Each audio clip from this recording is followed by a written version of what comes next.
nervous system can be activated by imagined scenarios, not just real ones. And here's why. The brain doesn't fully know the difference between real and imagined threats. So when you picture something scary or upsetting, like let's say you imagine something bad happening to a loved one, the part of your brain, the amygdala, which is responsible for fear, may think that this is actually happening. And then this ends up triggering the stress response. So things like increased heart rate, tension, stress hormones, and so on.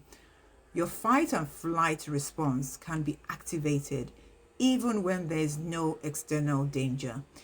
If you have an anxious thought and you engage with it long enough, so a lot of the what ifs that people have, what if this happens and what if that happens, if you are engaging with those thoughts long enough and you're ruminating on the same thoughts over and over again, they send the same signals through your body like a real threat would.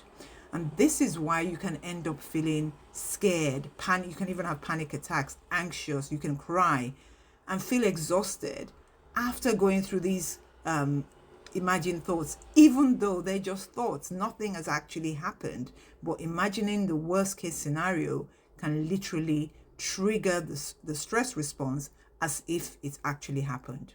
The other issue is that your thoughts spark your emotions. So obviously, if you're thinking something that's really frightening, that's negative, that's making you anxious, that's going to create sensations in your body. That's going to lead to, tears, feeling a tight chest, all of the things that you have when you're not feeling great, when you're feeling anxious or panicked.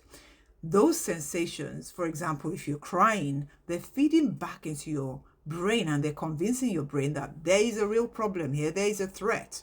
And of course, this can completely dysregulate your nervous system, especially if this happens repeatedly. If you're one of those people that's caught in negative thought loops. This is why it's really, really important to be aware of your thoughts, to interrupt rumination, to find a way to distract negative thoughts, not to engage with them for too long, because the longer you engage with a negative thought, the more likely you are to go down this path.